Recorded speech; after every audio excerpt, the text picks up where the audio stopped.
Page 168. Chapter 6. They've brought the fascists.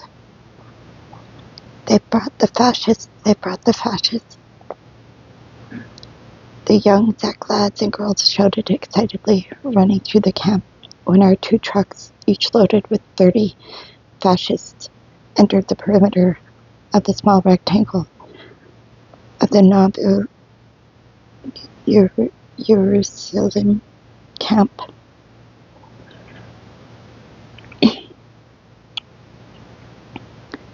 We had just experienced one of the supreme hours of our life. 1 hour's drive from Moscow's Presnaya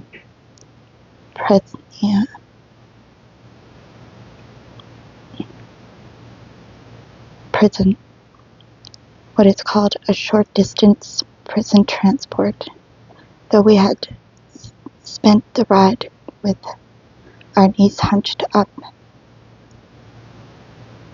in the rear of the trucks. Nonetheless, all the air, the speed, and the color were ours. Oh, forgotten brightness of the world, the streetcars were red, the trolley buses sky blue, the crowd in white and many-colored. Do they themselves see the colors as they crowd onto the buses? And on top of this today, for some reason, all the buildings and the lampposts were decorated with banners and streamers. Some sort of unexpected holiday, August 14th. Coinciding with the holiday of our liberation from freedom. On this day, the capitulation of Japan had been announced, ending the 7-day war. On the Volockolamsk highway, a whirlwind of scents of new mown hay and of the early evening freshness of the meadows swirled around our shaven heads. This meadow breeze, who could breathe it in more greedily than prisoners? Real, genuine green blinded our eyes. Grown used to gray and more gray, I turned up on the transport with Gamarov and Engel, and we sat next to each other, and it seemed to us as if we were going to a day Dasha, a country house. The end of such a bewitching journey should not be something dismal. And then we jumped from the trucks, stretched our numb legs and backs, and looked around. We liked the compound of the Novi Jerusalem. It was even attractive. It was surrounded not by a solid fence, but merely by an interwoven barbed wire fence, and in every direction were visible the hilly, lively village and Dasha countryside of the Svengarad land. It was as if we were part of that gay milieu. We could see the earth just like those who came here to rest and enjoy themselves, and we could even see it on a larger, deeper scale, for our eyes had grown used to flat walls, flat sleeping boards, and shallow cells, and to us it seemed even more succulent. The greenery which had faded by mid-August blinded us, and perhaps too it seemed to have so much succulence because the sun was setting. So you are the fascists, are all of you fascists? The approaching sects asked us hopefully. And having confirmed that yes, we were the fascists, they immediately scurried off and left the scene. There was nothing else about us that interested them. We already knew, of course, that the fascist was a nickname for the 58s, introduced by the sharp-eyed thieves and very much approved of by the chiefs. Previously, they had well named the 58s KR, counterrevolutionaries. But then all that had grown stale and a catchy label was needed. Oh, interesting, right? That's why they called everyone fascists. Anyone can post them.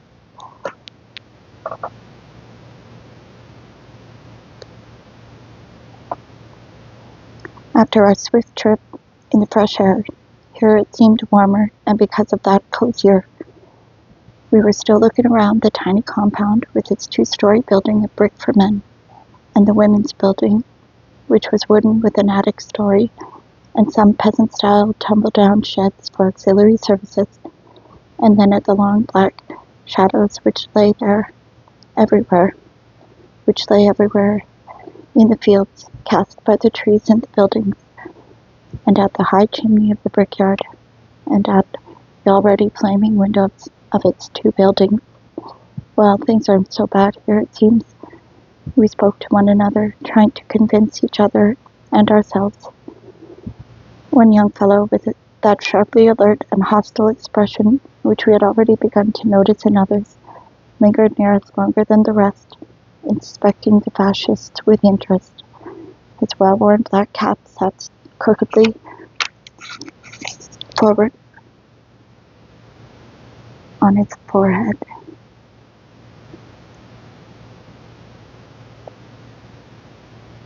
He kept his hands in his pockets and stood there, just like that, listening to our chatter.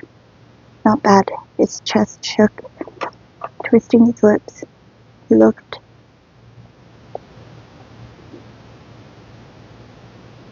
us over contemptuously once again and hurled out, Starvation station. You'll kick the bucket. And spitting under our feet, he went out. He found it unbearable to listen any longer to such idiots. Our hearts fell. The first night in camp, you are already being borne along a slippery slide down, and somewhere there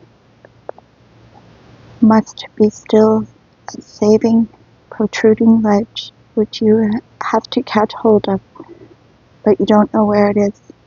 Everything that was worst in your entire upbringing has come alive inside you. Everything suspicious, gloomy, grasping, cruel, instilled there by hungry questions, by hungry cues, by the blatant injustice of the strong. This worst in you has been even more aroused, even more stirred up inside you by the preceding rumors about the camps. Just don't get put on general work. The wolfish camp world. Here they tear you to pieces alive, and they stomp on he who has stumbled. Just don't go on general work. But how can you avoid it? Which way is one to flee? One has to give something.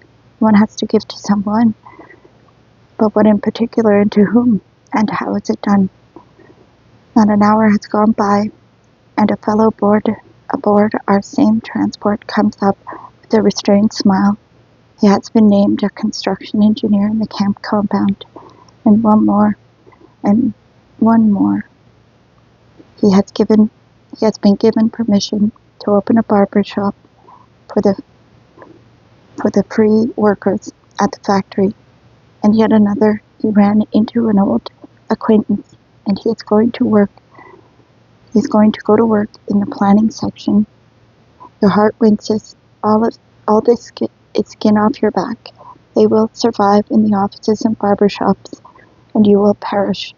The compound, 200 paces from barbed wire. To barbed wire, and you can't go close to it either. Yes, all around you, the Svinograd hills will gleam green. But in there is a starvation hall mess, and a stone dungeon for a penalty isolator, and a miserable lean-to over a burner for individual cooking, a rotten shed of a bath, a grey booth of tumble-down latrine, with rotting seats, and nowhere to hide from it. That was it. Perhaps this little island would be the last piece of earth in your life which your feet were destined to tromp on. In all the rooms, bare multiple bunks, the gonki, were installed. Multiple bunks was the invention of the archipelago, an adaptation for the sleep of the natives never encountered anywhere else in the world. 2 stories of 4 wooden panels on 2 cross-shaped supports placed at the head and at the feet. When one sleeper stirred, 3 others rocked. They did not issue mattresses in this camp, nor sacks to stuff with straw. The words bed linen were unknown to the natives of the Nobel Laureate Island. No sheets or pillowcases existed here. They did not issue or launder underwear. You had what you wore, and you had to look after it yourself. And the manager of camp property had never heard the word pillow. The only pillows were those you owned, and were had only by women and thieves. In the evening, when you lay down on the naked panel, you could take off your shoes, but take into consideration that your shoes would be swiped. Better sleep with shoes on. Better not scatter your clothes about either. They'd swipe them too. On going out to work in the morning, you must not leave anything in the barracks. Whatever the thieves did not bother to take, the jailers would, announcing it is forbidden. In the morning, you would go out to work, just as nomads depart from a campsite, leaving it even cleaner. You would leave neither the ashes from your bonfires nor the bones of devoured animals. The room would be empty, totally bare, and you could even turn it over for others to occupy. And your own sleeping panel would have nothing to distinguish it from all the others, bare, greasy, polished by body. But you couldn't cart anything off to work with you either. You would gather up your chattels in the morning, stand in line at the storeroom for your personal belongings, and hide them in a bag or in a suitcase. You'd return from work and stand in line again at the storeroom and take with you what you could foresee you would want overnight. Better not make a mistake, because you'd not get to the storeroom a second time, and thus for 10 years. Hold your head high. The morning shift returned to camp sometime after 2. They washed up, had lunch, stood in line at the storeroom, and the bell rang for roll call. Everyone in the camp formed up in rows, and an illiterate jailer with a plywood board went around, slobbering on his pencil, wrinkling up his forehead widely,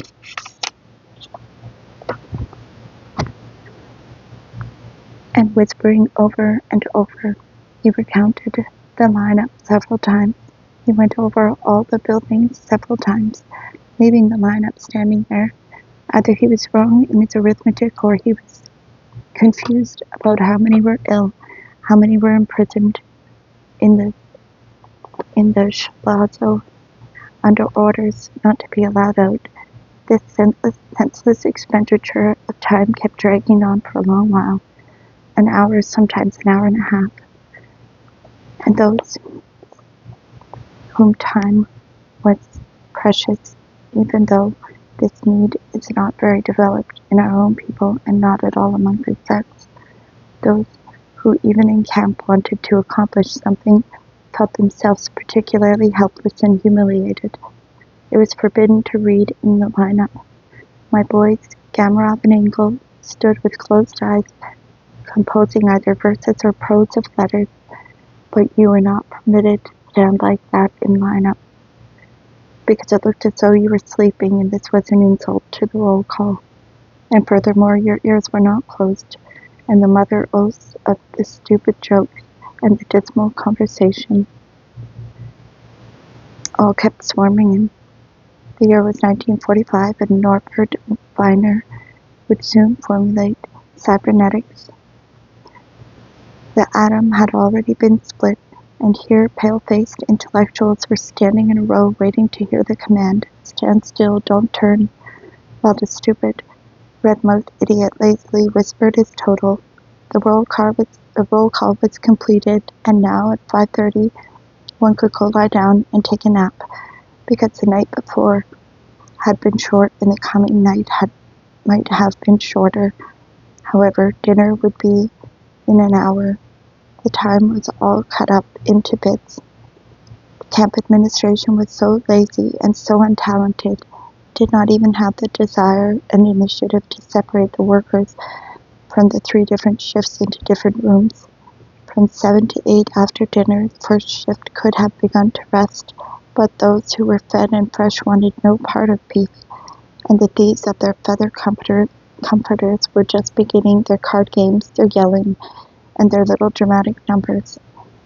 One thief of an Azerbaijani type, creeping up in an exaggerated way, made the rounds of the room by jumping from bunk to bunk on the upper panels and roared out at the sloggers.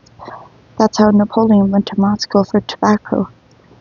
Having got himself tobacco, he returned by the same route, stepping on and across people and shouting.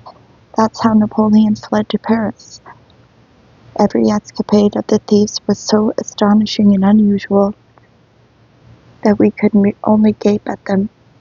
From 9 in the evening, the night shift was shaking the bunks, tramping out, making preparations to leave, and taking things off to the storeroom. They were marched out at 10 p.m.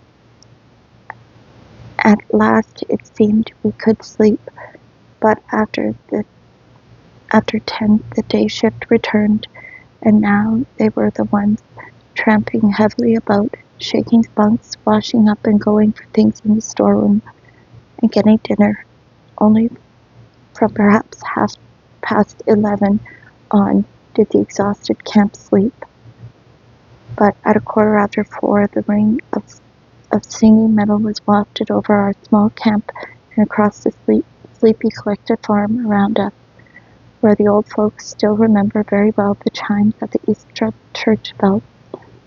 Perhaps our silver-voiced camp bell came from the monastery, also had grown used while there to getting the monks up for prayer and work at the sound of the first cockcrow. "Get up, first shift," the jailer shouted into each room. Head dizzy from insufficient sleep, eyes still not unglued, no chance to wash, and you don't have to get dressed. That's how you slept, so straight off to the mess hall. You enter still staggering with sleep.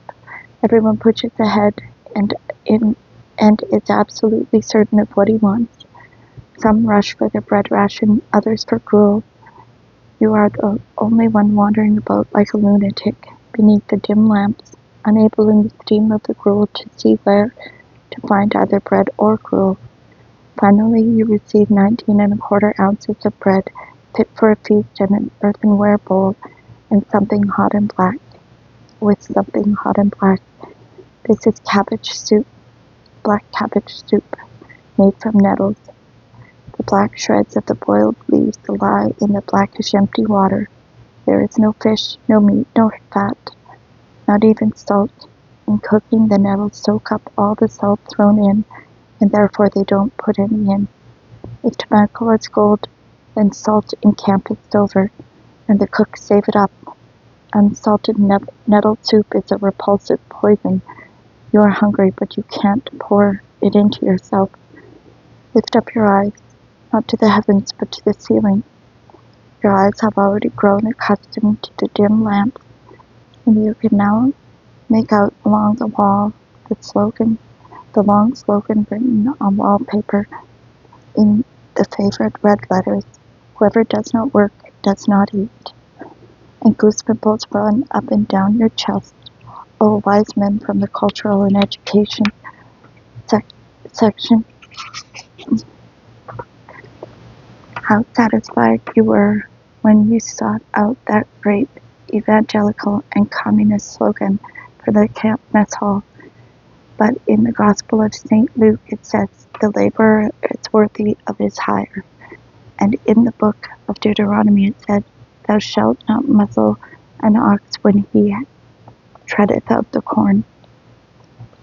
And what you have is an exclamation point. Thank you on behalf of the ox treading on the corn. And henceforth I will understand that you are not at all squeezing my emaciated neck because of shortages, that you are not choking me simply out of greed, but out of the bright principle of the onrushing society, except that I do not see in camp those who work eating, and I do not see in camp those who don't work starving. The day is breaking, pre-dawn August, heavens grow pale. Only the brightest of the stars are visible in the sky to the southeast above the brickyard, where we will now be taken, are Procyon and Sirius, the alpha stars of Canis Major and Canis Minor and Canis Major. Everything has abandoned us along with the jailers, even the heavens. The dogs in the heavens, like those on earth, are on the leashes of guards. Dogs bark madly, leap ahead, try to get at us. They are gloriously trained on human meat. The first day in camp, I do not wish even my worst enemy that day. The folds of the brain are all mixed up because of the impossibility of absorbing the entire scope of the cruelty. How will it be? What will happen to me? My head keeps grinding it over and over, and the newcomers are all given the most meaningless work possible, just to keep them busy while things are sorted out. An endless day, you carry hand barrows, and you are pushing wheelbarrows along. And when each wheelbarrow load of the day grows shorter by 5 or 10 minutes only, your mind remains free solely in order to keep turning over and over. How will it be? How will it be? See the absurdity of rolling this waste along, and we try to chat between wheelbarrows. It seems as if we have already become exhausted from the very first wheelbarrow load. We have already given them our strength, and how are we going to go on pushing them for 8 years? We try to talk about something in which we can feel our strength and individuality. Engel describes the funeral of Tynyanov, whose pupil he considers himself, and we argue about historical novels. Ought anyone dare write them? After all, a historical novel is a novel about things the author never saw. Burdened by distance and the maturity of his own era, the author can try as much as he pleases to convince himself that he has come to comprehend, but after all the same he is unable to live it. And does this mean that a historical novel is first of all fantasy? At this point they began to call into the office the Ch6 from the new prisoner transport, several at a time, for their assignments, and all of us left our wheelbarrow. The previous day, Engel had managed to get to know somebody, and as a result, he, a literary person, was assigned to the factory bookkeeping office, even though he got figures ridiculously mixed up, and in all his born days he had never done calculations on an abacus. Gamarov was incapable of begging and grabbing off a spot, even to save his life. He was made an unskilled laborer. He came over, lay down on the grass, and during this last little hour in which he didn't have to be an unskilled laborer, he told me about the persecuted poet Pavel Vasilyev, of whom I had never heard a word. When had these boys managed to read and learn so much? I bit on a stalk of grass and wavered, which of my credit cards should I play, mathematics or my experience as an officer? I was unable to withdraw proudly like Boris. Once I had been brought up with other ideals, but from the 30s, cruel life had rubbed us in only one direction, to go after and get. And it happened quite naturally that when I crossed the threshold of the brickyard director's office, I tucked the stomach fold in my field shirt beneath my broad officer's belt along the sides, and I had intentionally dressed up for this day too, disregarding the fact that I was to wield a wheelbarrow. My high collar was severely buttoned up. An officer, the director immediately surmised. Yes, sir. Do you have experience working with people? I do. What is your command? An artillery battalion. I lied on the wing. A battery seemed too small for me. Too small to me. He looked at me with both trust and doubt. And will you manage here? It's hard here. I think I'll manage, I replied. After all, I didn't understand what a noose I was sticking my neck into. The main thing was to go after and get. He squinted a bit and thought. He was calculating how ready I was to remake myself into a dog and whether my jaw was firm. All right, you will be shift foreman in the clay pit. And one other former officer, Nikolai Akimov, was also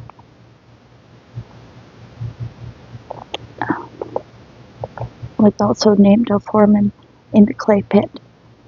He and I went out to the office, feeling kinship, gladness we could not have understood then, even had we been told that we had chosen the standard for our men. Servile beginning of a sentence. It was clear from Akimov's unintellectual and unassuming face that he was an open lad and a good soldier. What's the director scaring us with? Does he think we can't cope with 20 men? There's no minefield and no one is bombing us. What can't we cope with? We wanted to recreate inside ourselves our former frontline self-assurance. We were pups and we did not understand to what extent the archipelago was unlike the front, to what degree its war of siege was more difficult than our war of explosives.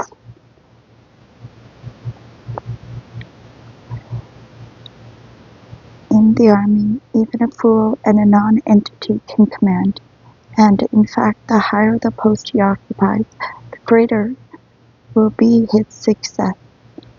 While a squad commander has to have a quick grasp of things, inexhaustible energy and courage, and an understanding of the soldier's heart, it is quite enough for one marshal or another to be peevish, to curse, and to be able to sign his name. Everything else will be done for him, and the plan of operations will be brought him by the operations section of his staff, some bright officer with an unknown name. The soldiers will execute the orders because they are convinced of their correctness, for often it is precisely the reverse, but because the orders come from top to bottom through the hierarchy, and they are the orders of a machine, and whoever does not carry them out will have its head cut off. But in the archipelago, it is not at all like that for the sect who has been appointed to command other sects. The whole golden shoulder-board hierarchy is not towering behind your back and not at all supporting your orders. It will betray you and toss you out as soon as you're unable to carry out those orders with your own strength, your own skill. And the skill is here, either your fist or pitiless destructions through starvation, or such a profound knowledge of the archipelago that your order also appears to each prisoner as his own salvation. A greenish Arctic moisture has to replace the warm blood inside you. Only then can you command the sect. right there. Thank you so much for listening. Have a good day.